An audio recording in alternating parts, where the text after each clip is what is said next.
Então, hoje na aula de história, tá? No livro de história do livro Dom Bosco, página 105, a gente vai falar um pouquinho sobre as regras, tá? Então, a gente já sabe que na casa de cada um, a mamãe e o papai cria de acordo com, com a realidade de vocês, né? Do modo com que o papai e a mamãe criou vocês, eles criam as regras. Regras para quê? Para organizar também a sua casa. Sua casa é um lugar organizado. A organização não é só colocar os móveis no lugar, limpar uma casa. A regra também serve para organizar, né? Para a gente poder ter uma vida melhor, conviver em família de uma forma melhor, tá? Então, pra gente se dar bem com todos, não ter briga, não ter confusão nenhuma, existem as regras. E as regras, elas devem ser cumpridas, tá? Então, às vezes você vai na casa de um amiguinho, o amiguinho pode alguma coisa lá que na sua casa não pode, mas essas regras, quem tem que criar sempre é o papai e a mamãe. E a papai e a mamãe vai criar daquela forma que ele acredita que sempre é o melhor pra você.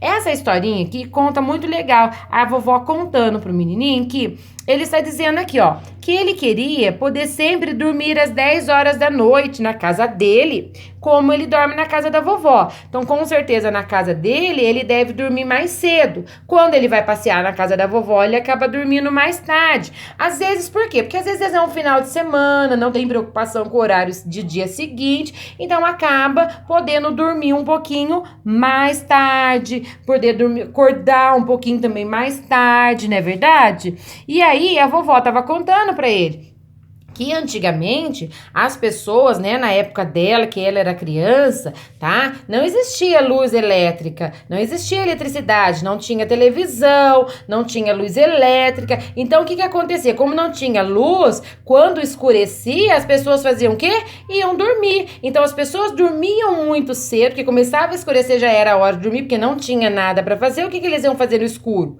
Não tinha nada para fazer, então vai dormir, não é verdade? Então eles dormiam muito cedo e também acordavam muito cedo, né? Então eles já que quem dorme mais cedo, com certeza consegue levantar mais cedo. Então cedinho, lá pelas 5:30, 6 horas, tava todo mundo em pé já, não é verdade? Por quê? Porque dormia cedo, porque não tinha eletricidade. Hoje em dia isso não faz parte da nossa realidade, não é verdade? Apesar da gente saber que é importante dormir cedo, ainda mais quando a gente tem um dia seguinte para levantar cedo também, né?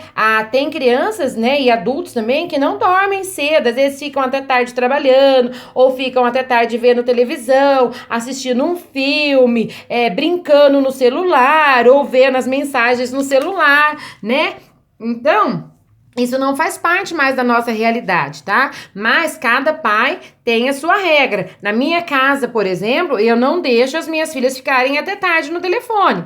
Deu mais ou menos umas 9, 9:30, ó, acabou o celular, desligou, vamos todo mundo descansar, porque no dia seguinte tem que levantar cedo para estudar, né? Então, mesmo a gente estando agora em momento de pandemia, as minhas filhas estão tendo aula, estão tendo videoaula. Então, tem que dormir cedo, porque tem que levantar cedo para assistir as videoaulas. As videoaulas delas não são gravadas, é ao vivo. Então, elas, né? Por que é ao vivo? Porque ela já tá no colegial, e no colegial as aulas são ao vivo, né? Diferente das nossas, que é ensino fundamental. A dela colegial é tudo ao vivo, é diferente, né? Outra realidade que eles estão, são mais velhos, né? E aí, ela tem que levantar cedo, então tem que ter essa organização. Dorme cedo para conseguir levantar cedo. Então aqui é mais um bate-papo sobre essas regras na página 105.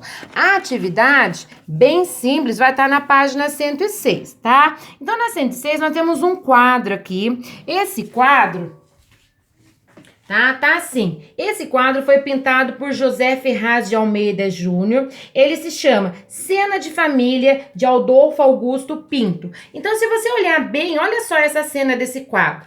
Uma família sentada numa sala, o pai fazendo uma leitura, né? Os filhos também, tem filho que tá com o livro na mão, outros brincando com o irmãozinho. Lá no sofá, a mamãe ensinando uma das filhas, deve ser bordar, alguma coisa assim, não é verdade? E essa cena que a gente tá vendo nesse quadro, será que condiz com a nossa realidade hoje em dia? Será que hoje em dia as famílias ficam assim em casa? Ou será que hoje em dia as famílias ficam vendo televisão, cada um no seu celular, ouvindo uma música com um fone de ouvido? Como é a realidade de hoje? Será que é igual a essa do quadro ou completamente diferente? Não é verdade? Então, aqui embaixo, você vai responder. Pode ser com a ajuda do papai e da mamãe. Não precisa ser resposta complicada, resposta simples, tá? Então, tá assim, ó. Você acha que essa pintura é do nosso tempo? Será que isso, essa realidade agora, de todo mundo junto, né? A família junto, um ensinando o outro, brincando, compartilhando as coisas, hoje em dia isso acontece? Ou isso é de um tempo antigo? Né? Como você chegou a essa conclusão? Né? Não é difícil chegar a essa conclusão, porque a gente sabe que hoje em dia isso daqui, infelizmente, né, é poucas as famílias que fazem isso, muito pouco, quase raras, vamos dizer, são raras as famílias que desligam a televisão, que desligam o celular, que sentam pra fazer isso, né? Geralmente a gente acaba fazendo isso quando de repente acaba a energia na nossa casa. Opa, acabou a energia, não tem como mexer na internet, não tem como ver televisão, aí a gente acaba parando pra bater um papo um pouquinho, né? É uma pena isso acontecer só nesses momentos, né? Devia acontecer mais, porque são momentos bem gostosos, tá? Número 2. Existe semelhança entre o quadro e algum lugar que você frequentou? Então, quer dizer, essa que acontece no quadro, você já foi em algum lugar que é desse jeito? Na casa de alguém que é desse jeito? Ou até mesmo, às vezes, na sua casa, tá? Que é desse jeito? Tá? Se você já foi em algum lugar que é semelhante é parecido com essa cena, aí você escreve pra tia Fabíola se você já e aonde é que é esse lugar parecido, ou se você nunca foi num lugar parecido com esse do quadro, tá bom? Faz um capricho, capricha na letrinha, tira uma foto e manda pra tia Fabíola.